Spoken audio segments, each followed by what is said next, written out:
Welcome to my book reviews for the beginning of November. I'm sorry I sound like this. I've been getting over a cold, so this is me finally getting enough voice back to record something. We'll go through some of these books. Most of the books I've read so far this month have kind of been a little meh, but I have strong feelings on them either way, and I would love to hear if you have any other ideas on these ones. So here's my little Rainbow Rowell rant. A little while ago, I read Carry On by Rainbow Rowell, and it's the first one in the Simon Snow trilogy, and I really liked it. I enjoyed it. I mean, it's kind of Harry Potter.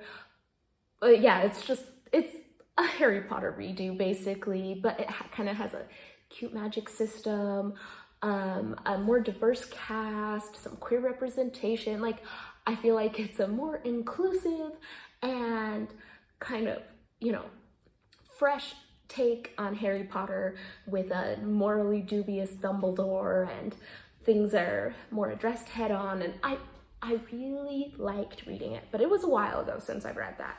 And I knew the second book was out when I had read it, but I was like, I don't want to read the second book and then have to wait for the third book. So I didn't read the second book, and I waited for the third book to come out. So I found out that the third book came out. So I decided to go on a Rainbow Rowell binge. So I checked out as many Rainbow Rowell books as I could from my library, and I read the rest of the Simon Snow series, and then I read some others. So let's start with the Simon Snow series.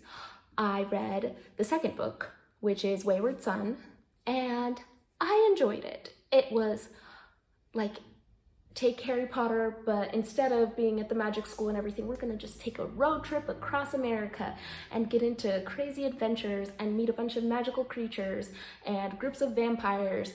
And I just thought that it was fun. It was enjoyable. Was it anything much? No, but it kind of set up what could be fun for a third book. I could see where it was going. So at the time, I'm like, okay, 4 out of 5 stars. I'm on board. What's gonna happen?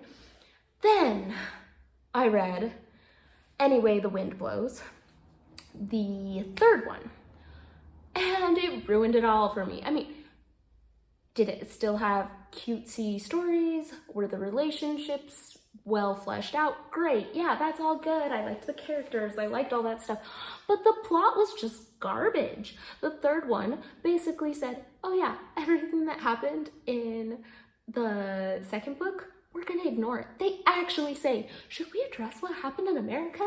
No, we're just gonna ignore that. And they do. I'm like, this is not a well thought out trilogy. And like, the plot just, in the third one, I feel like it had separate parts that never came together. They were all their own separate storylines, and like, that's not even a book. Is it a collection of short stories? No, but it just did not work as a cohesive plot. And so as a trilogy goes, I'm just so disappointed because this had so much potential, and the author focused so much on the romances and the relationships and the characters, and they were fun and those were great, but that does not a good book make. I feel like the plot was just given very little thought. So overall, I was disappointed in how the series turned out, even though it really did start off kind of strong. Just kind of was disappointing for me, so I felt bad. And then I'm on my Rainbow Rowell binge that I'm planning on, so then I read Landline, and this follows a woman named Georgie McCool who has the opportunity of a lifetime at work, but the problem is it's going to cause her to work all through the Christmas holidays, and her husband is very upset with her because they were planning on going to his mother's house with their kids, and she's going to have to stay at home to work for the next couple weeks. And Georgie feels like she might have ruined her marriage, and maybe this is the end of her marriage, so she spends her time at her mother's house and finds an old landline and is trying to call her husband on it because he's not answering his cell phone. and reaches him, but reaches him from 20 years before. So it's kind of a weird magical realism time travel type thing. She is talking to her husband 20 years before, right before they got engaged. And through this kind of back and forth, she realizes that she loves him and what made their relationship work. So as plot goes, very solid. Like, I get the idea. Like, okay, yes, we're going to, kind of look back, do a little bit of a time travel, have a good, like, oh yes, this is why we're in love kind of moment. I get that.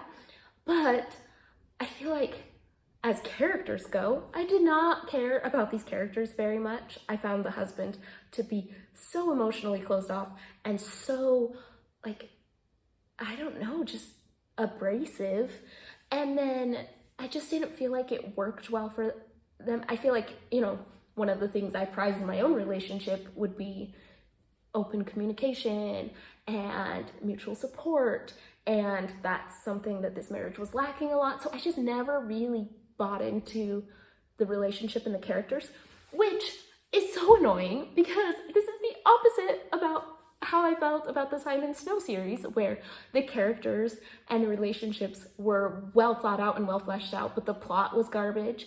And this, I feel like the plot was well thought out, but the characters and relationships were garbage. And so all in all, I was just so mad at Rainbow Rowell for disappointing me by setting me up with some great ideas and then kind of crashing and burning on the execution.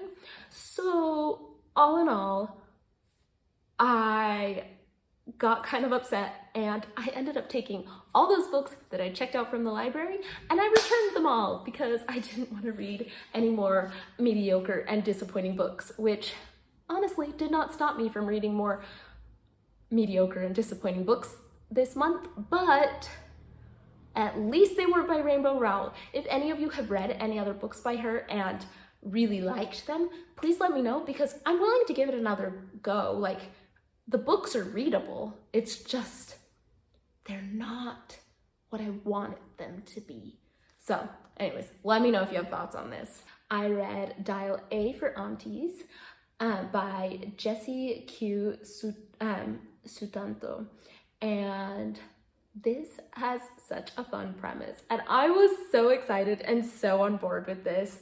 So basically, it's a comedy of errors type thing. We get Madeline Chan, who ends up on a blind date because her mother has set up a dating profile and has been flirting with guys and set her up on some date with this guy. And she goes on the date, and through some miscommunications, we find out that this guy's a real creep. Surprise, surprise. She accidentally kills him. And the rest of the book is her and her aunties and mother trying to hide the body. And it's funny. I laughed out loud. I enjoyed it.